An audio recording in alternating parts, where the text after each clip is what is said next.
welcome to my drawing desk and trying something a little different. I thought I'd try to chat about some materials, some sketchbooks, and just provide a little update.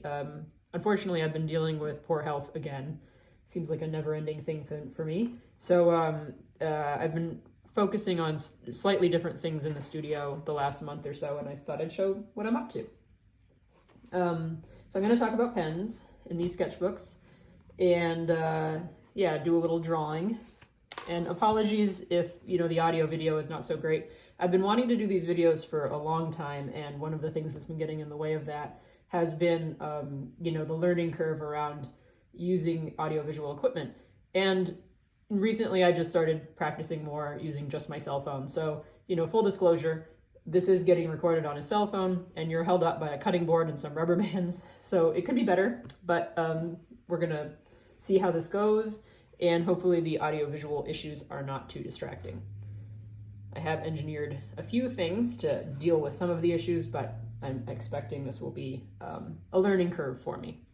But let's get into sketchbooks and art talk and stuff. So I'm talking about some of these pens here.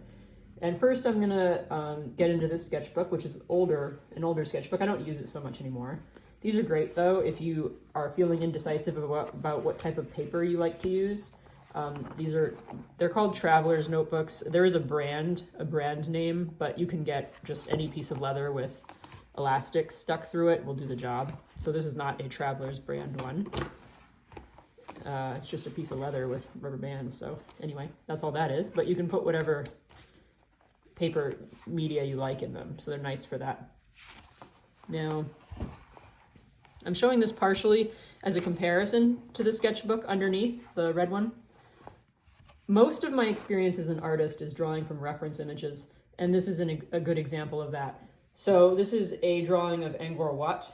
I got the reference image from Google Maps. If you go to the website, not the mobile app, but the actual website, there's a little figure in the lower right-hand corner, and you can drop that figure wherever around the world, and especially historic sites have a lot of options for you to drop the little figure.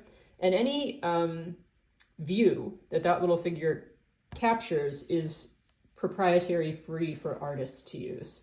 So it's a really good way to get reference images of historic sites, and you don't have to worry about infringing on, the proprietary ownership, stuff that photographers, you don't have to worry about basically taking somebody else's art by accident.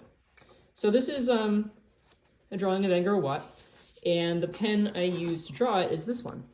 So a 4-color ballpoint. These are a lot of fun and do provide a pretty decent palette on the go. The issue is, sorry that I'm bumping the camera, I'm trying to make sure the lighting doesn't shift and things like that, and the audio is a little better. I have some tools for that stuff, but not many. Anyway, so let's just take a look real quick at the grays I was able to get. So you can get fairly decent neutrals out of this pen. And ballpoint in general has some line quality advantages that I'll go over in a moment. If you did want to get a true skin tone color, you do need brown or orange, or preferably both, if you want to get true skin tone from ballpoint. But anyway, that's that. This drawing's, I think, about 5, 6, 7 years old. I can't quite remember when I drew it. But yeah, and that's from a reference. Now, I'm working on a new skill, and that's what I thought I'd show you all. So this sketchbook is my current sketchbook, mostly. I did technically start it about 5 years ago, but then I put it on a shelf and kind of forgot about it. So the first 10 pages are filled up with old sketches, and then it gets into what I'm currently working on. So as I've said a few times now, my strength and experience mostly lies in drawing from reference images, drawing what I see. Drawing from my imagination has always been more of a challenge for me. I do have an imagination. Some people really can't visualize in their mind's eye. I think it's called antiphasia. But anyway, that's not my issue. I can visualize.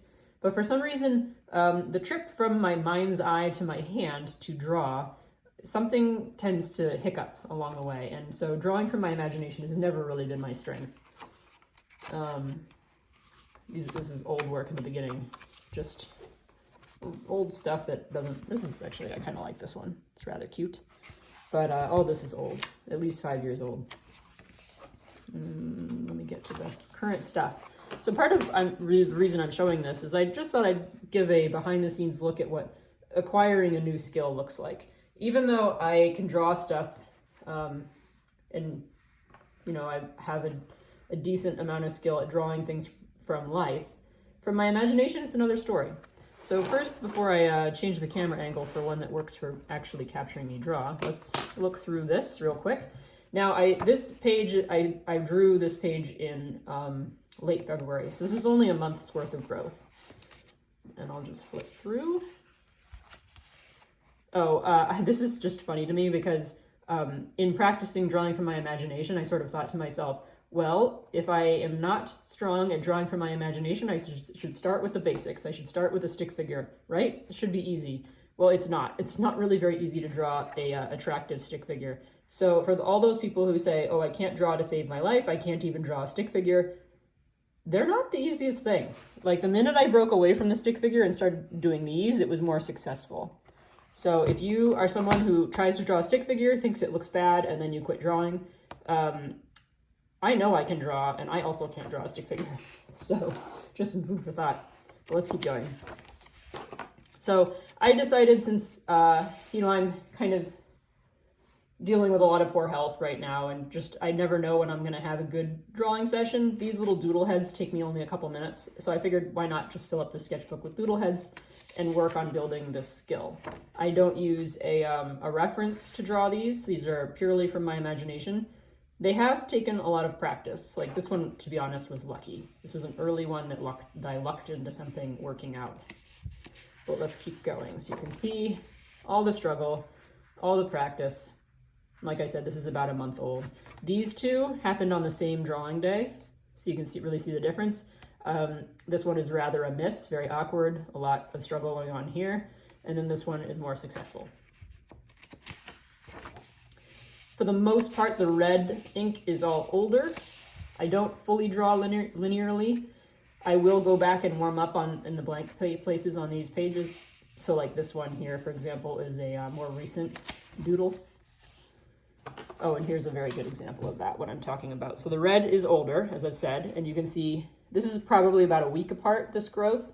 And it's funny because I didn't mean to do this. I did not mean to draw the second head like the same shape, the same 3/4 angle of the head, the same gaze, the same hairstyle. So much of this is the same, except you can see that I've got, you know, an extra week's worth of practice under my belt at this point.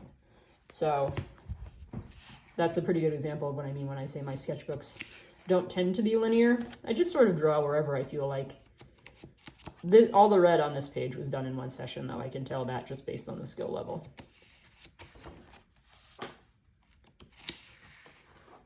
So this is what me learning a new skill looks like. It's a lot of messing around, drawing a lot.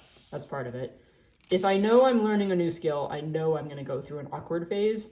And for me, the way I look at it is just crank them out. Do 100. Do 100 awkward ones, and then you'll be graduated out of that chapter faster than you can blink. So that's how I handle being a beginner. Do a ton, keep going, don't worry so much if, like, let me find one. There's one on every page. Well, here we go, right in the middle.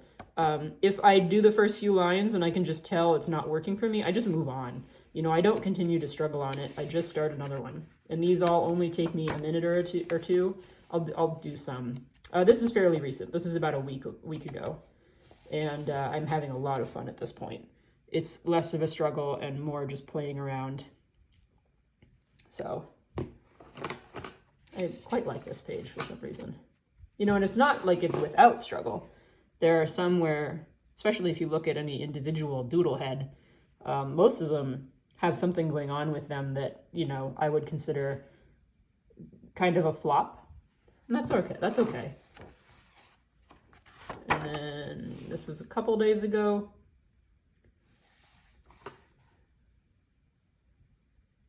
I've switched pens at this point, so I'll go through all the pens I used because different pens will give you different kind of confidence levels with the And so I'm not done filling this page up, but this was yesterday. All right, now I will have to change the camera angle once I start drawing, so hopefully that doesn't go too badly. But first, let's talk pens. Now, I love these pens; they're great. But like I said, the red is not archival. I'll show that again. Where'd my drawing go? There it is. So yeah, so here's the drawing, and yeah, you can just see how not archival some colors are. Like, I know I have this test square on the back side, so you can see how this color transferred over. So some of this is to do with this company, but the red coming through, that's the this drawing. So it's a shame because Bic pens are so pleasant to use, and they have attempted to make archival ballpoint pens, but they just, to me, I don't love the performance. Some people really like them though, so always try things to see if you like them. Now, you know, in these, just show a little bit of how cross-hatching looks. The only thing with ballpoint is you do have to kind of keep a towel around to clean off the nib, because they can kind of create these like globs that will be a problem. So, you know, red and green together make a decent neutral, and you can see how that's kind of graying up already. But anyway, enough talk about the 4-color pen. I've talked about that kind of a lot. Oh, and they've started making these other 4-color pens. I haven't tested this one as much. It has the more of a color mixing palette. So it has black, yellow, magenta, and cyan. And that's supposed to be a very good color mixing palette. I feel, you know, kind of neither here nor there about this pen. I have a feeling it's not archival, which means I'm not too inclined to learn it. I would love it if they came out with an archival pen that I actually enjoyed. Now these are archival, this company. So the ink should not degrade. And if you wanted to make artwork with ballpoint and sell it, you would need to use something like this. Someone buying my drawing of Angkor Wat, for example, I don't think anyone would want to buy it, but if someone did, they might be annoyed that the red began to fall out within just months. So this company, supposedly, these are archival. I haven't tested them myself, but when companies make that claim, usually it's true. And I have no idea how to pronounce this, so if you look this up, you will find options. But let me show you how they draw. Find a space. Yeah, we'll draw in here. Okay, first make sure it's running. These ones dry out a little bit. Now, they just have a very light line quality, almost pencil-like. So if you enjoy that, you know, if you're someone who's trying to make the jump from pencil to pen and you're a little nervous about the inkiness of pens, this might be a good option for you because it is very light. I don't love it because I just feel like it's very unpredictable. Sometimes it inks, sometimes it doesn't. And I want a pen that is responsive. This is not responsive enough for me. Now, when it comes to learning what your hand likes, one of the ways I look at it is that our hands are almost like their own little animals. They all want to behave a certain way. So my hand, you know, doesn't care for this pen, but just because my hand doesn't care for this pen doesn't mean that you would feel the same way about it. A lot of artists really love these. So I'm not speaking, I just don't love them. I'm not speaking badly about them as a pen on the whole. They're just not responsive and dependable enough for me, and I'll show you what I mean with the blue one, because the blue one is much more problematic.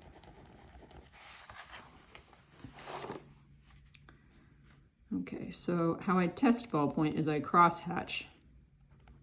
And I crosshatch until it does the thing that ballpoint is notorious for doing. Of course, you can see how light this one is. So this one could be very good for underdrawing, especially if you're feeling kind of a lack of confidence about drawing with ballpoint. you know, this company might actually be perfect, but there, it just did it. So do you see how I was just hatching along and then, and it just did it again as I made some circles.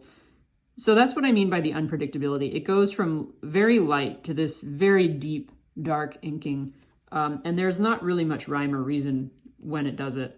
So if you were to draw with this company, you'd probably have to keep a paper towel kind of around your finger and just get in the habit of every few marks doing that so that you didn't have these unpredictable globs come off the tip. The blue, for some reason, seems to glob a lot more frequently than the black. I tested them all when I first bought them, and I think I remember the brown was one of the best. I think it had the fewest globs. The blue was one of the worst, though. And that's what I mean. Now, if you are just looking for cheap materials, another way that helps me learn, especially when I'm working on something like this where it's not a strong skill yet, free materials are some of the best because then the stakes are really low. You aren't worried about wasting things, and who cares, and it can just kind of lower the pressure. So you're more likely to play around, which is some of the best way, attitude to have with learning is just to play. But so this is a company I got for free at a comic book store, and it just performs so well. It's also Bic, so maybe I just have a preference for that brand. I did at one point test like Papermate and all the brands. I can't really remember, but I have always enjoyed how Bic pens flow. But if you're someone who has a very heavy hand, maybe you'd like this company. The Bic to me is lovely, but other people might prefer a different feel. And the more you work with what your hand wants to do, the more fun you'll have. I mean, I love that method of helping me access, I guess, a new art skill for myself is partially just to reduce the amount of barriers and struggle and any kind of battles that will be going on. So, I'm really loving this paper, but there have been times where I've, got a paper with a lot of texture on it or something. I just find myself fighting with it. So try a lot of different pens and papers and things and notice when your hand is happier. And it might not be like a pricey material. It could be a pen like this that is for free. It could be, one of my favorite places to draw is the side of grocery lists or like receipts. So pay attention to when your creative flow happens for you. And you might find that you're kind of like me that way, where you like materials that are easy to come by, because then it just lowers that particular pressure. I mean, part of the reason this sketchbook ended up being the perfect place for me is because I kind of made some of the early pages, I kind of ruined some of the early pages, so then in my mind, this sketchbook became kind of trash in a way, because I kind of ruined it. And then it was perfect. Now it's gone from trash to treasure.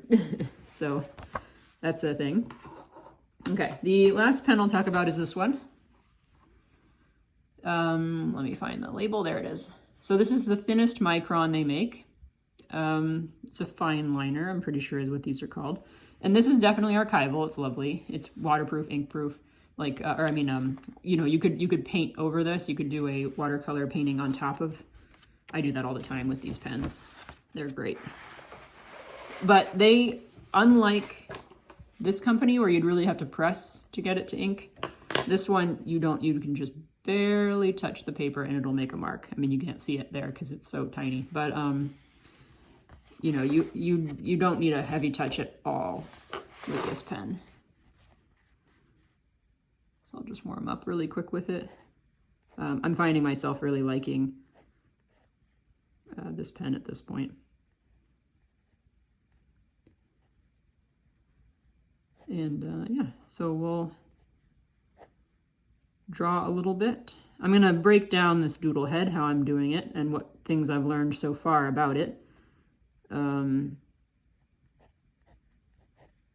trying to decide if I need to make the camera even closer. Maybe. All right, let's find a little more.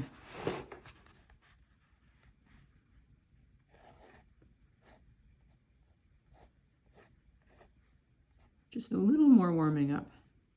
I don't know really why though. I'm already warmed up. Some days I warm up fast and sometimes I don't. Some days I don't.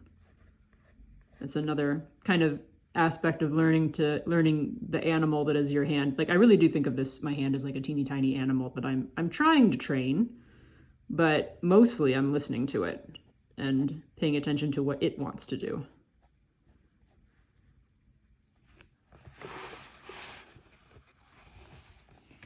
Okay, we'll go to current pages.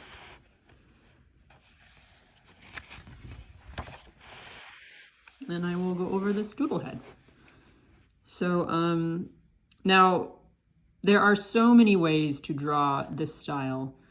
This is, like I said, no references, purely from my imagination. It comes from the world of animation and cartooning and things like that. So if you study people who know those art forms, there's so many different ways to do this. This is just the way I'm learning currently. There's other ways that I'm also learning. So once I, get a handle on some of the other ways, I'll demonstrate those as well. But this is just the way I do it. It works for a 3/4 view face. So there's, I don't think I have any front-facing view on this page. But there's, for the front-facing drawings, oh, here we go.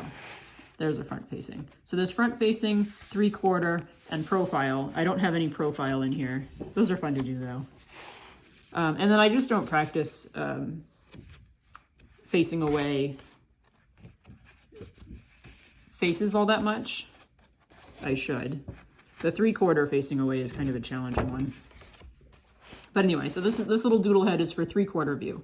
The tricks I'm speaking about here might not work for like if you were doing front facing, or it definitely wouldn't work for profile. It would give you a better idea of those, but anyway, so first step, you draw a circle, and you can see mine's a little floppy, a little wonky. That's fine. It really doesn't matter at all. And the next step I do is I put an arc like that. I'm probably gonna be getting rid of this arc pretty soon, just because I've found I often disagree with it. That's okay, I'll talk about that in a moment. So after I've done drawing that arc, a lot of times I put in these 2 lateral lines, sometimes I don't. So it's kind of, if you find yourself being helped by them, great. If you don't, none of this stuff is really necessary. Does it help you or not? And some of what I think this does is it creates a discussion between you and the drawing where you're kind of either agreeing or disagreeing with the guidelines. So I already can tell I'm going to disagree. This vertical line here is to place the nose, but I think I want the nose just a little bit this way of that line. Do you see how it's not quite placed on it? So that's what I mean. These lines are really only to help you. If they don't help you, you can forget about them. But so I do the circle, the line down, the 2 arcs across, I put in the cheek contour, and then I place the nose. For a long time I was placing the eyes before the nose, but I found placing the nose first kind of helps me place the eyes. And then I do this shape for the mouth. It's not the perfect shape for the mouth, but it does kind of do the job. From here, I put up a little line for the forehead. And then I can start thinking about eyebrows. The one closest to the edge, make it very short, like a little brick. That's all you need. If you make the one close to the edge too sizable, too big, it will throw everything off. It kind of makes the face look like it's twisting. Oh, right. And for placing the ear, this is my trick. Go dot, dot, and as if you were doing a third eye, so dot, dot, dot, but instead of a dot, it's an ear. And that works pretty well for placing the ear. Put in the back of the jaw. I am having a hard time placing necks right now, so I'm kind of winging it and seeing what happens. A lot of times I disagree or I don't like the neck placement. And then for shoulders, I kind of do this diamond shape. And then finish up with the hair. So, and lately I'm just doing hair like clouds. I don't have a ton of skill with hair.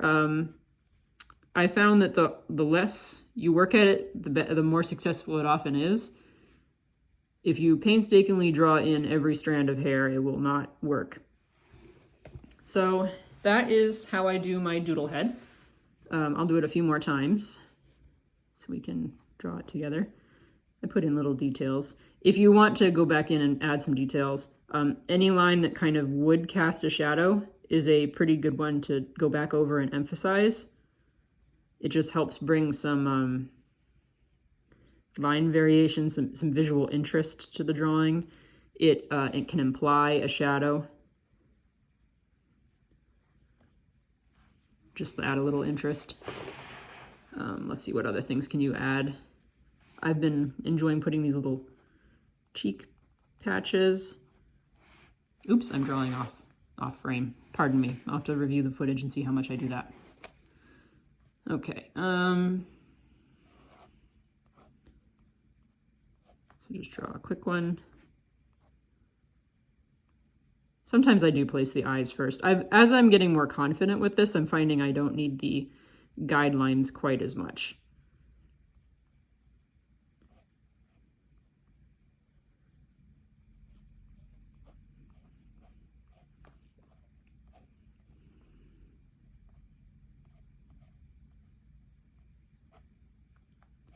And so this is what my practicing has been looking like lately. And you can see, like, in that little drawing, I made the mouth kind of funny, but that's okay because I'm still learning this. There's that. But also, my hand just accidentally made that extra little line. It didn't do it on purpose. It just sort of did it because it did it. But what I can notice there is that that is kind of conveying an expression that I haven't yet figured out yet. So you can stumble into some interesting things. I don't know how to convey expression yet. So like this one, you know, just accidentally is looking up and a little hopeful. This one's looking more down and kind of concerned or something. And so later on, when I am trying to do that more purposefully, I can go back to this page where I was just experimenting around and look for facial expressions that sort of stumbled into that expression just through my playfulness.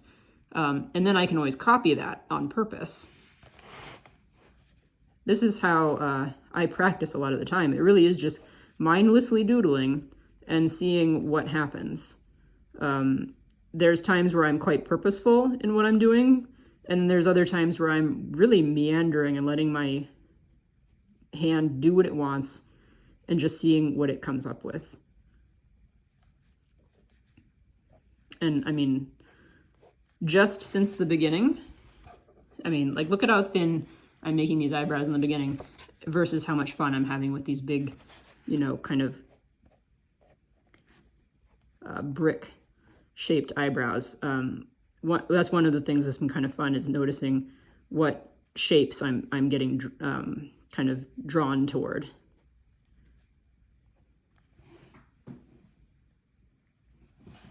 So let me talk about shape language a little bit. I'll turn back a page. So I want to wrap things up, but this is one of the fun aspects of this style of drawing is, since there's no reference and you don't have to follow anything for guidance, just your own mind's eye, your own goals, and, you know, the shapes that you like, you can really make up your mind about a lot of them. I mean, of course, there's some shapes that work more successfully than others, but, and you can evaluate that. But like other stuff, it's just kind of just up to you. Like I've started never drawing the line on the underside of the eye. Sometimes I don't draw any, the eyes are just dots. Like that's all just preference. I'm finding I love these big eyebrows, and that's once again just preference. There are some things that kind of fall in the category of rules with drawing. So one of the things is the human eye really likes visual repetition. So you can see that happening in this face quite a lot. And because it goes, you know, this little kind of hockey stick looking shape is happening twice in a row like that, the human eye just likes that. It's a type of shape language that you can look for in your drawing and then accentuate or emphasize or work with. You know, same thing's happening with the eyes. There are these two comma shapes, happening one after the other. And then with the cheek patches. So this has 3 sections of repeating shapes. And then you can even look for more. Since I use a diamond shape for the nose and then another diamond shape for the shoulders, there's kind of that shape language heading down as well. And that's all some of the fun stuff about this style of drawing, is how much you can look for shape language and explore that. It is a design element that comes up more when you're drawing from imagination, but it still has its place drawing from life as well, depending on how much you're sticking true to photorealism versus, you know, letting artistic license come into play. There's also a lot of places in this style of drawing where you really can just, you know, as I've said, think about what your preference is. Like my desire to have big, bold eyebrows, you know, that's just something I'm enjoying. Really, it's just my pen likes to make little big squares. Fat squares, I think. So some of it is just that. But another area where you can really push shapes is the ears. Hardly anyone really is going to give you a hard time if your ear isn't accurate. And even if someone does that, oh, that doesn't look how a real ear looks, you know, that's just people saying things. People say all sorts of things. It shouldn't get in the way of how you want to draw. But I tend to put a little 5 in my ears. You can see how that looks like a 5. There's another one. So I'll just draw real quick to the ear so I can demonstrate what I'm talking about. So I have the ear going in. Now usually I do this shape in my ear, but there are some people who put X's. I've got that there, and I have enjoyed that. A lot of people who draw this style do X's, or a little C shape, or let's see, somewhere I have a V. There's a V. So there's all these different shapes you can put in the ear, and then you can start just exploring shape language just a little bit, just in ears. You know, you don't need to just explore shape language in every which way right out the gate. But ears are just such a fun place to really push it. People can get very creative with them. Noses too. I mean, like that was just now just the accident of my pen, but it made it look a little bit more like a hook nose. And you know, especially if you're designing characters, you need to be able to differentiate characters with their features like that.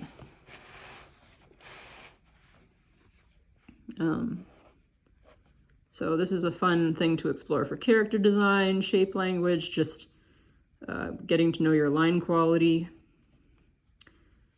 And also, I mean, the better I get at drawing from my imagination, the better, the more efficient I become at drawing from life, which is, it seems like the two fields wouldn't feed into one another, but they definitely do. So yeah, this is me, what it looks like when I'm picking up a new skill. It, you know, it's a lot of just cranking out work. And not all of it's good.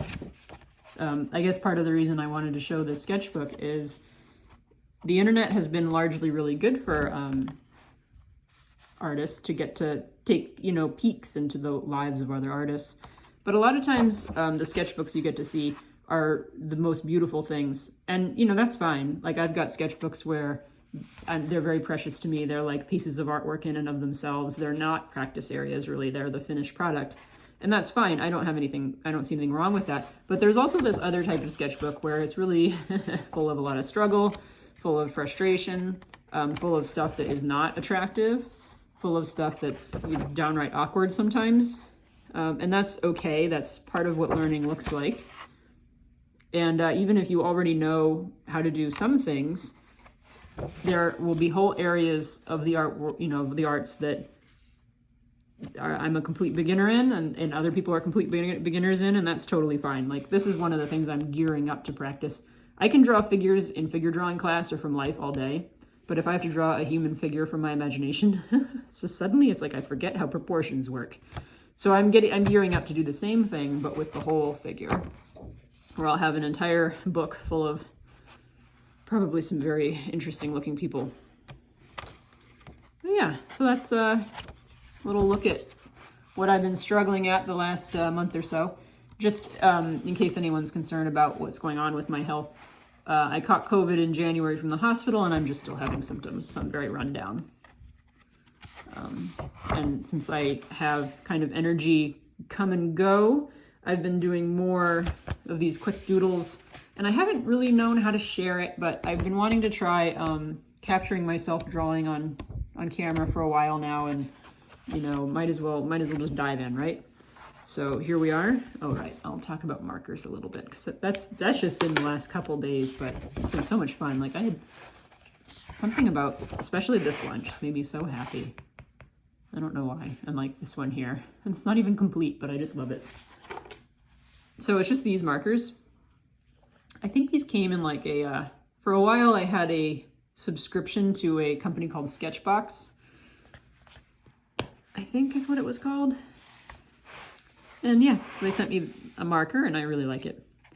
But just, yeah, use the marker to like kind of carve out your character from the background. That's all this is. And it just does so much to make it pop. Like, you don't even have to color in the lines or be neat or anything, especially if you pick a light color. Like if all you have is a ballpoint pen and a highlighter, you can make a sketchbook that looks like this one. Just keep drawing, draw a ton. Don't worry if you make an awkward one, just draw over and over and over and over again. Like a lot of times when I'm watching beginners draw, they'll make one line, kind of criticize it a whole bunch, try to erase it, and you know, it's just, that doesn't help you. Like, it's better, like, see how I have that, I'm drawing right over that cross hatching.